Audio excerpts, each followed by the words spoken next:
اے پروردگار، جب تو نے ہمیں ہدایت بخشی ہے تو اس کے بعد ہمارے دلوں میں کجی نہ پیدا کر دیجو، اور ہمیں اپنے ہاتھ سے رحمت عطا فرما، تو بڑا عطا فرمانے والا ہے۔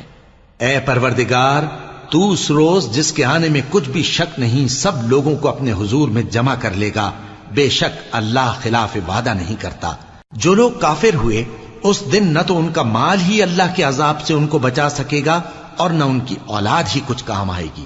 اور یہ لوگ آتش جہنم کا ایندھن ہوں گے۔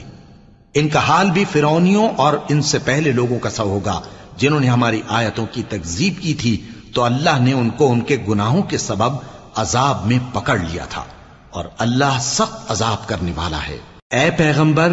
کافروں سے کہہ دو کہ تم دنیا میں بھی عنقریب مغلوب ہو جاؤ گے اور آخرت میں جہنم کی طرف اکٹھا کیے جاؤ گے، اور وہ بری جگہ ہے۔ تمہارے لیے دو